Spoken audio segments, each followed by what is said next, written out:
As I was walking down the street, down the street, down the street, a pretty little girl I chanced to meet, and we danced by the light of the moon. Buffalo gals, won't you come out tonight? Come out tonight, come out tonight. Buffalo gals, won't you come out tonight and dance by the light of the moon?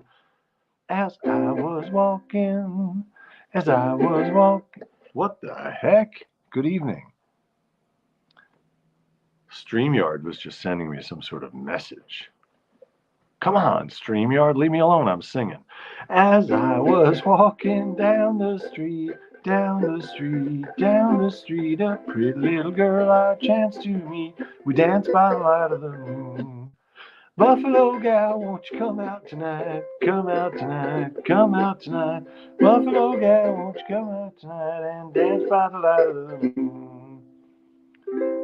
Buffalo gal. Buffalo gal. I think we discussed this before. We discovered it's not a gal from Buffalo. I think it's a hooker. I think it's a song about a hooker. Let me just, I want to check my sources and make sure I'm not saying anything. And there's no shame in that, it's the oldest profession. It's legal in some places. Sex work. A lot of people support themselves with that. Support families. It would be nice if they didn't have to, but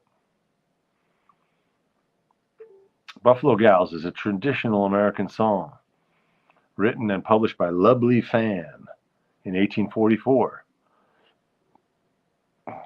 Widely popular. 1844, wow, so it's 180 years old.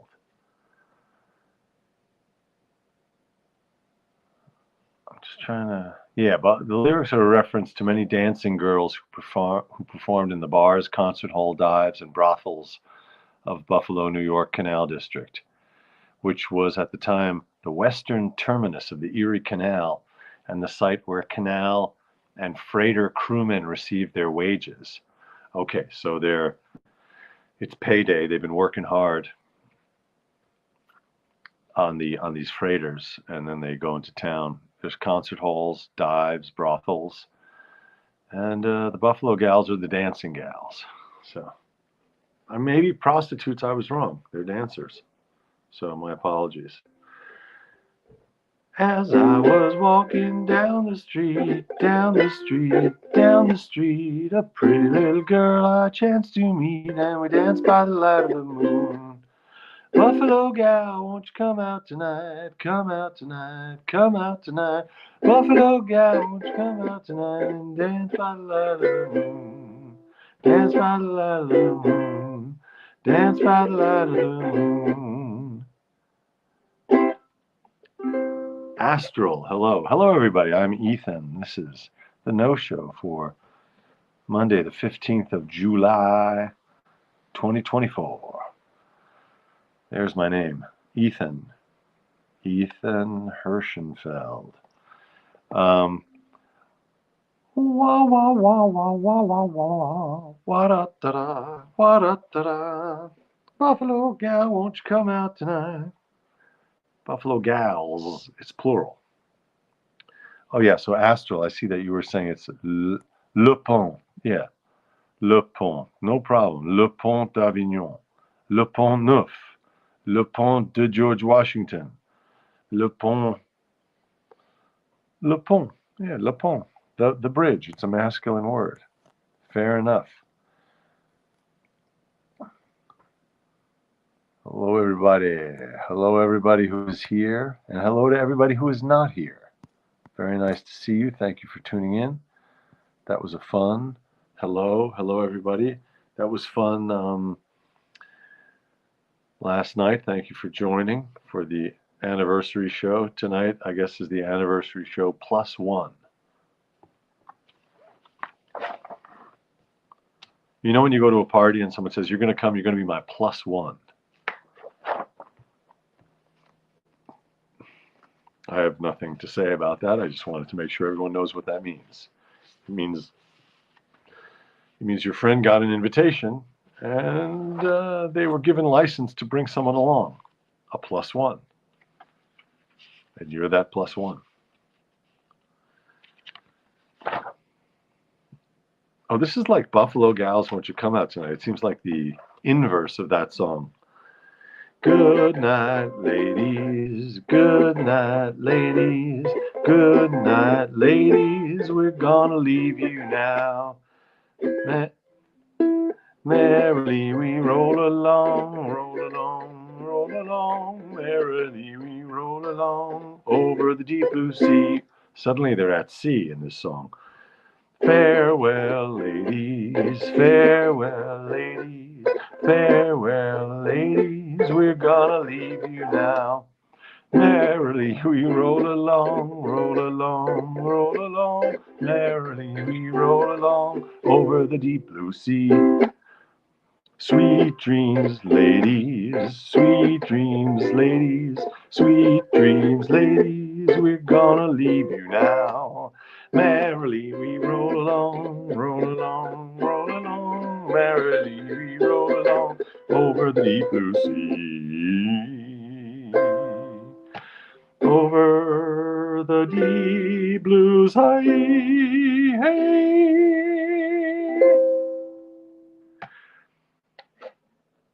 Okay, so that other one, Buffalo Gal, Won't You Come Out Tonight, 1844. I bet this is just as old.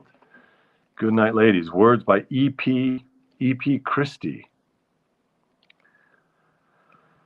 And that's, I guess, that's where the title "Merrily We Roll Along" comes from in the Sondheim musical. Goodnight, Ladies. Good night, ladies. Good night, ladies. Look at that. It's almost the exact same age. Goodnight, Ladies is a folk song attributed to Edwin Pierce Christie, originally intended to be sung during a minstrel show, unfortunately. The other one that had that story also. Drawing from an 1847 song by Christie entitled Farewell, Ladies, the song that we know today, Goodnight, Ladies, was published in 1867. So that other song, Buffalo Gals, from 1844, this song originated in 1847 under a slightly different title, Farewell, Ladies.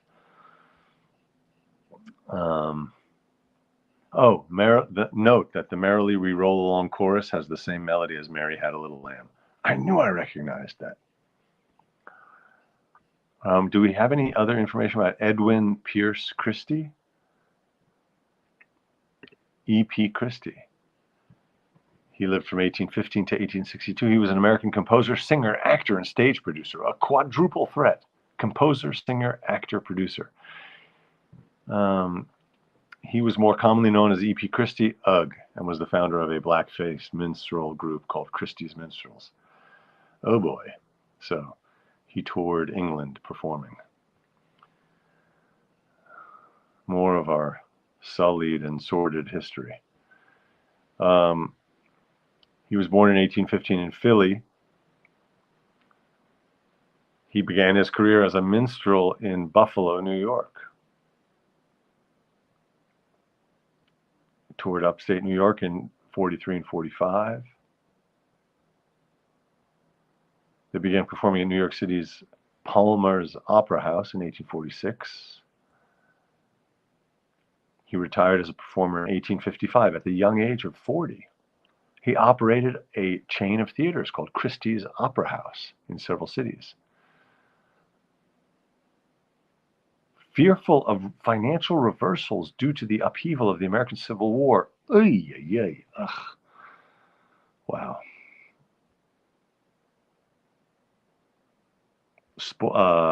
Trigger warning, it gets violent, what happened to Christie. Fearful of financial, so turn off your volume for 1 minute if you don't want to hear what happened to this guy. That's not pleasant. Fearful of financial reverses due to the upheaval of the American Civil War, Christie committed suicide by throwing himself from a window in his home at 78 East 18th Street, 1 block east of Broadway in Manhattan, New York City, on May 20th, 1862. He died on May 21st, 1862, of his injuries. He was buried in Greenwood Cemetery. His oral last will and testament that was made while hospitalized was declared void by the surrogate court when it ruled that there were no witnesses other than the person providing the testimony. In 1881, his widow died and her will was contested. Okay, so, wow, what a story. 18th Street, just east of Broadway. So that's Union Square. And just east of Broadway there is where there's now I think the Stella Adler. There's one acting school right there, and there's also where the Irish Rep used to be. 78 East 18th. My God, E.P. Christie. Who knew? He was a mere 47 years old, or 46 years old. It seems like. Yeah. All right, that's something we didn't know. Maybe that informs the singing of the song. Good night, ladies. Good night, ladies. Good night, ladies. That's a nice little. I missed that the first time. It goes to a C7 there. Good night. Good night, ladies. We're gonna leave you now. Merrily we roll along, roll along, roll along. Merrily we roll along over the deep blue sea. Christie is played by Al Jolson in the Foster biopic Swanee River in '39. Okay, so Jolson then played the character of Christie in a biopic.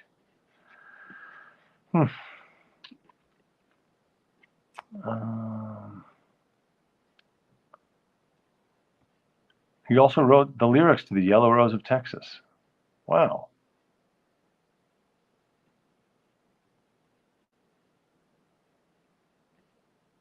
The Yellow Rose of Texas. That's a famous song. The Yellow Rose of Texas. So Christie also wrote those lyrics. Okay. All right, enough of that. Enough is enough. Okay, I'm going to have a sip of this instant coffee mixed with cocoa powder.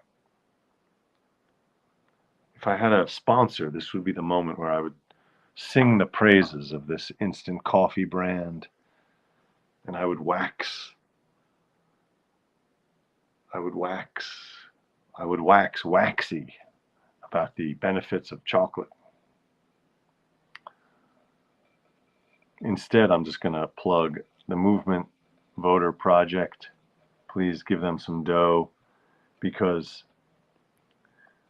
as they say, irregardless of what happens, we still need to support democracy. Irregardless. Ooh, that's gonna make me shits. Oh, I wanted to show you something I found. So I showed you this last year. I found this beautiful, or maybe it was in the spring. I found this beautiful seagull skull.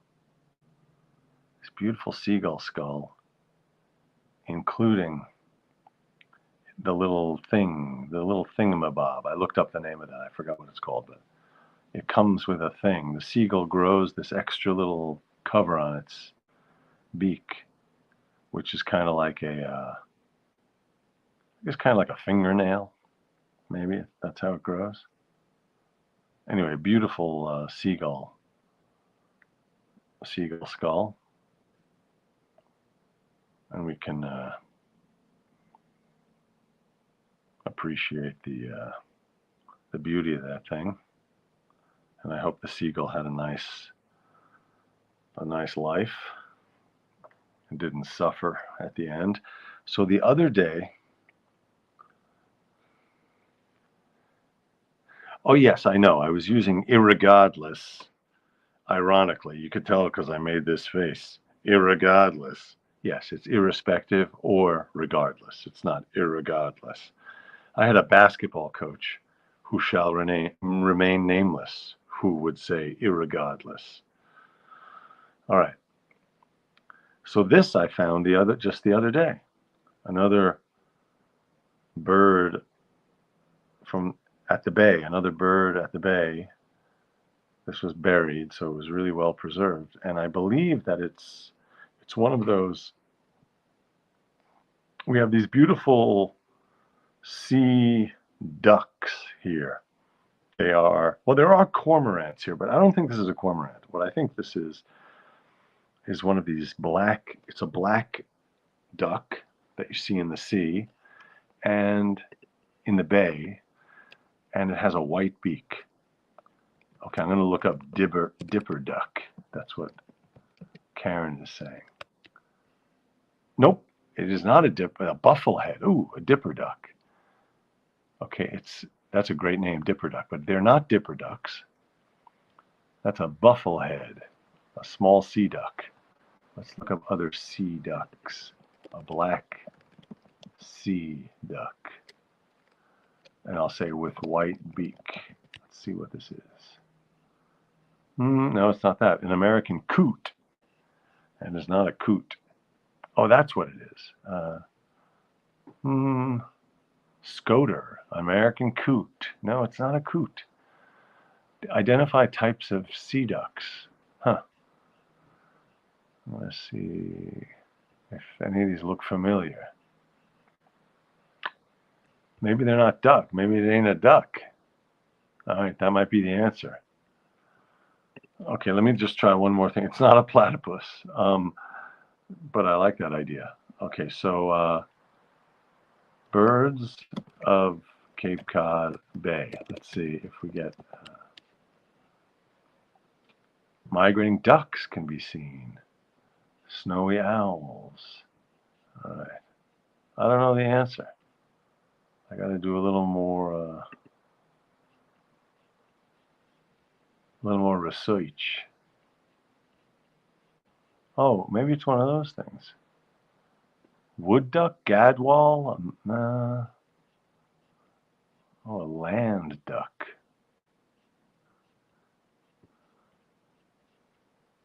You know, I keep getting this ad for IFAW, which is an organization somehow helping the elephants, but the photo is so disturbing, and it's kind of a pet peeve of mine. I already support organizations like that, and I support, PETA, and I support animal rescue organizations and animal welfare things, but I just really don't like it when their ads are, well, triggering.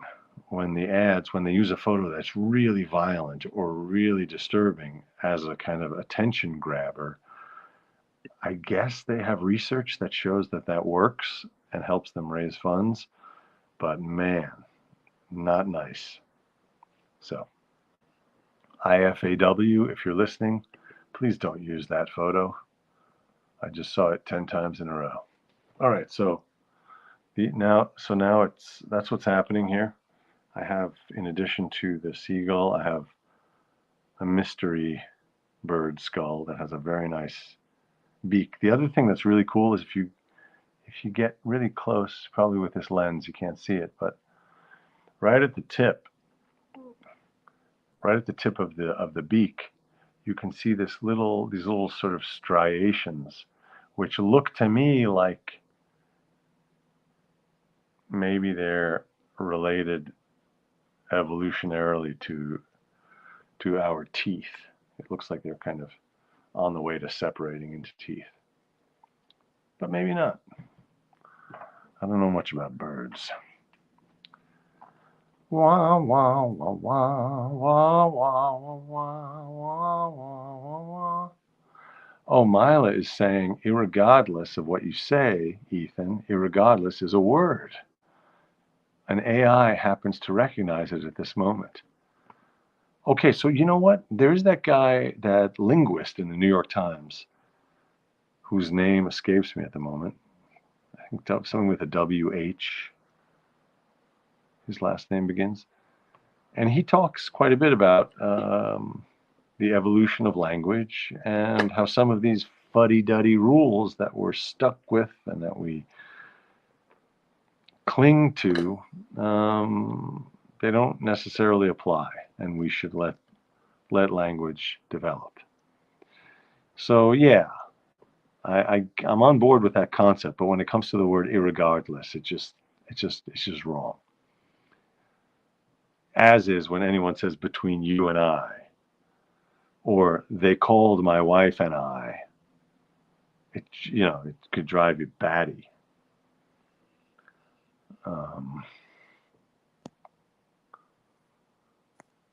Making new rules in the lexicon is fine, but breaking old rules is frowned upon. Interesting. I don't know, how do you make a new rule without breaking an old rule? One thing I heard is that the avoidance of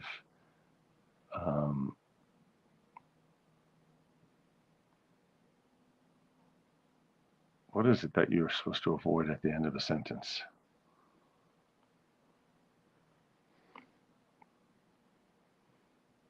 What's that thing you're supposed to avoid? Maybe a preposition? There was something that you're supposed to avoid at the end of a sentence. But then I heard someone explain that actually that's just a rule in German, and it was sort of adopted in an overly strict fashion by some English grammarian. And in fact, it's perfectly fine to say, that's a person I'm not fond of, period. So you're ending with of. Do you know him? Yeah, he's a person I'm not fond of. You don't have to say, of whom I am not fond. Anyway.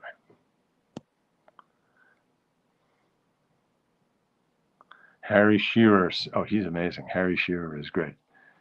That's right, Jill. Preposition, yeah, of. So Harry Shearer says, don't begin a sentence with the word so. I like that. I think that's right. So also with anyway, although I did see a character in a play recently say anyhow at the beginning of sentences to great comic effect. So,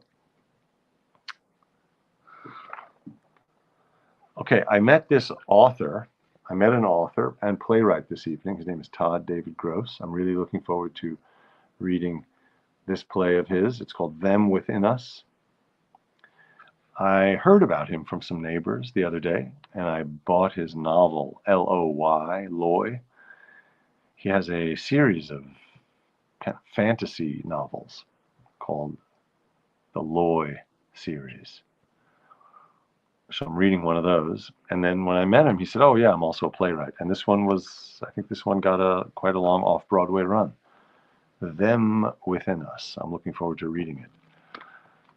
Oh, it smells nice, like a new book. It has that new car smell.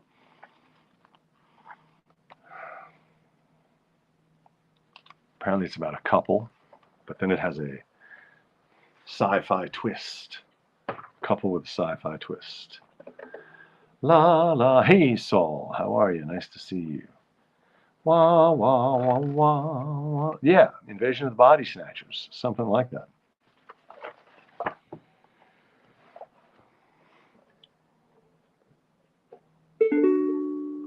Everybody loves somebody sometime. Everybody falls in love somehow. Something in your kiss just told me my sometime is now. Everybody finds somebody someplace. There's no telling where love may appear. Who said that? So, pedantry is my kink. That's funny. Astral. That's a good line. Please make a t-shirt or a bumper sticker out of that. Something in my heart keeps saying my someplace is here. If I had it in my power, I'd arrange for every girl to have your charms. Then Then every minute, every hour, every boy would find every boy would find what I found in your arms. Everybody loves somebody sometime. And although my dream was overdue, your love made it well worth waiting for someone like you.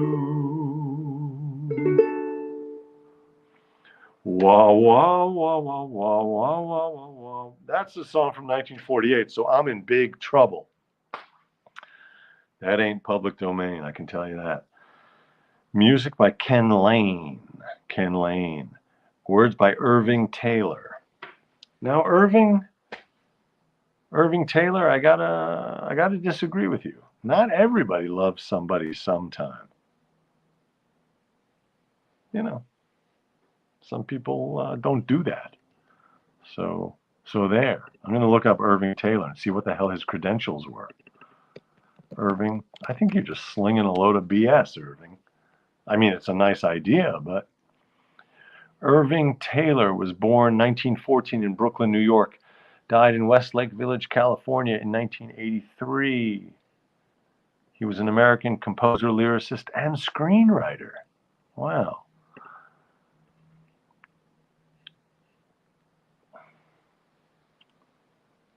He was born Irving Goldberg.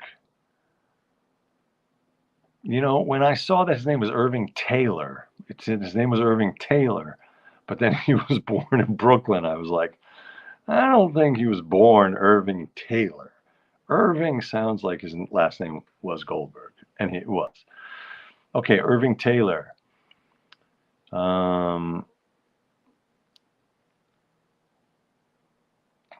He enlisted in the U.S. Navy the day after the attack on Pearl Harbor.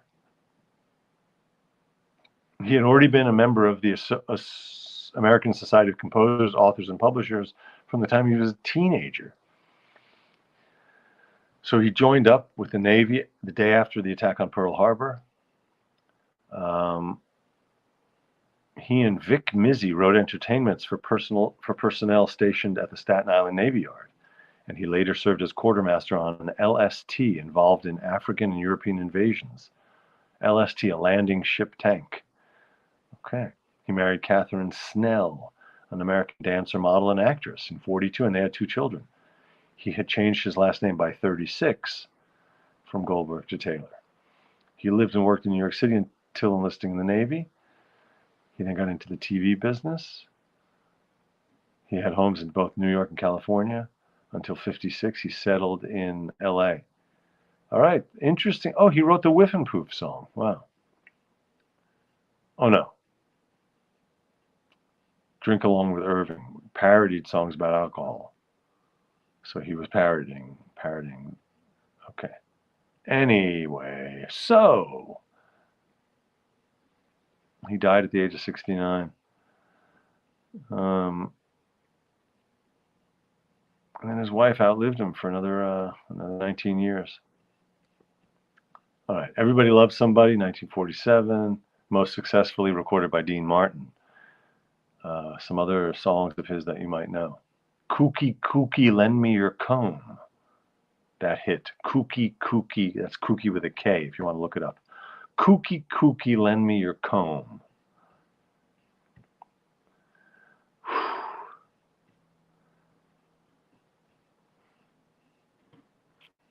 All right. As you know, I don't do a lot of politics on the show, but there is one thing I wanted to say that I've had on my mind today, which is the following. I'm getting very sick of hearing the mantra repeated where people say, we settle things in this country at the ballot box with ballots, not bullets. Yes, that's true, 100%. That is what we do. However, right now we are up against a candidate who has decided that ballots don't count unless they're for him. So we can't keep acting as though things are normal. I'm not advocating violence. I agree. We have to settle things at the ballot box, not with bullets. But he's the one who's been advocating violence. He is a felon. He is a convicted rapist. He asked at times during the Black Lives Matter protest, he asked his people, can we shoot the protesters? Can we just shoot them? He's a violent guy. He's called for violence. He's a racist. He's a felon. And the idea that suddenly in the aftermath of what happened on Saturday, we shouldn't be talking about that is ludicrous. It's ludicrous. It's both sides-ism of the worst kind to say everyone on all sides has to turn it down. We never turned it up on our side. So he's the one who's turned it up, and he keeps turning it up. And I'm tired of hearing that repeated pablum in the last 2 days. Because it's obvious. Of course that's true. But we don't need to be told that. That's how we've been behaving the whole time. So there it is. I wanted to add that little bit of what's happening in the world. So the show, the no-show, thank you for tuning in to the no-show for July 25th.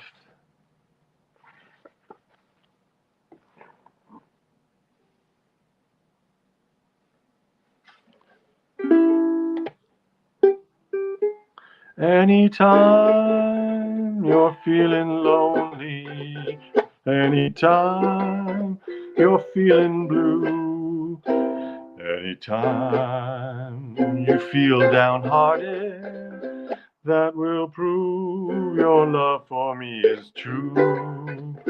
Anytime you're thinking about me,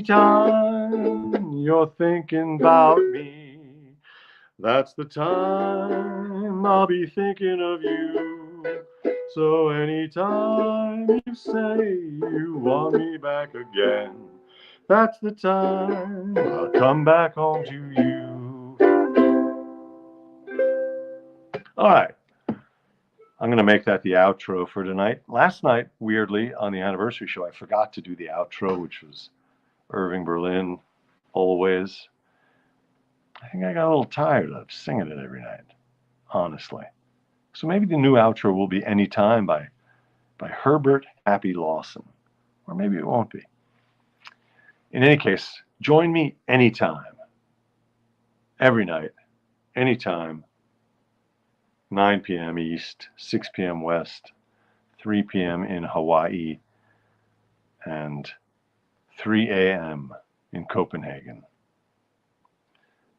Anytime, la la la la la la. Oh, did I say for the 25th? I meant the 15th. Thank you for pointing that out.